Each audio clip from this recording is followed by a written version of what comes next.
समस्तीपुर जिले के सरायरंजन बाजार में भाजपा कार्यालय का शुभारंभ किया गया, जिसको स्थानीय विधायक सह बिहार सरकार के मंत्री विजय कुमार चौधरी ने फीता काटकर उद्घाटन किया। साथ ही साथ उन्होंने उपस्थित एनडीए कार्यकर्ताओं को संबोधित भी किया। संबोधन के दौरान उन्होंने सभी कार्यकर्ताओं को एनडीए के पक्ष में वोट दिलवाने एवं स्थानीय सांसद नित्यानंद राय को पुनः जिताने का अपील की। देखिए उनके द्वारा क्या कुछ कहा गया है इस रिपोर्ट में। कि बिहार गरीब प्रदेश सब लोग जानते, हम लोग को कोई सोने की खान हीरे की खान नहीं है। बहुत प्रदेश इतने खुशकिस्मत हैं कि बहुत सारे राज्य में प्रदेश में कहीं सोने की खान है, कहीं हीरे की खान है, कहीं हजारों किलोमीटर लंबा समुद्री किनारा है। और समुद्र के किनारे अगर आपका राज्य है तो समझिए प्रति माह प्रति वर्ष आपको अरबों खरबों की समुद्री संपत्ति मिलती है। एगो अभी मछली भी कुछ दिन पहले तक देखते थे न, कहाँ से आता था, कहता था जो मछली आता है, सब ने कहता था जी आंध्रा वाला मछली।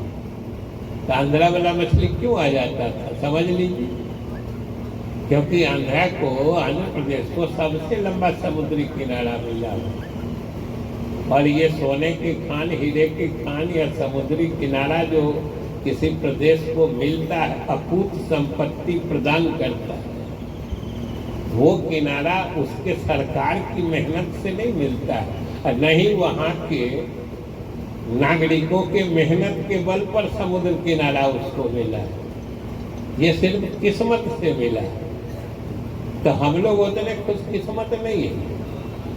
मैं इसलिए कह रहा हूँ कि हम लोगों के पास प्रकृति से भगवान ने भी जो संसाधन दिया है बिहार को, वो सीमित संसाधन है। लेकिन ये बिहार के नेतृत्व और नीतीश कुमार के सरकार का कमाल है कि सीमित संसाधन में हमको कम आमदनी है, कम संसाधन है, इसके बावजूद लगातार पिछले समझिए 1.5 दशक से हम देश के किसी दूसरे विकसित प्रदेश, चाहे महाराष्ट्र हो, गुजरात हो, मध्य प्रदेश हो, किसी देश को विकास के दर में यानी तरक्की की रफ्तार में हम उसको टक्कर दे रहे हैं।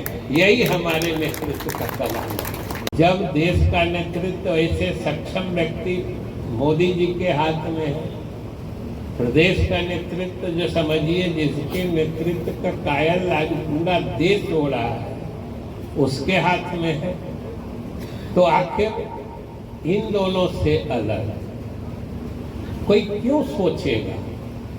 मेरे तो समझ में बात नहीं आती। अगर कोई संकीर्ण भावना नहीं हो, कोई कान में कहने वाली बात नहीं हो जो हम इस कारण से नहीं हैं, और आप सब समझ रहे हैं, और वो इतनी गंदी और इतनी छोटी भावना की बात होती है कि आदमी उसको सार्वजनिक रूप से व्यक्त भी नहीं कर सकता, काने में कहे,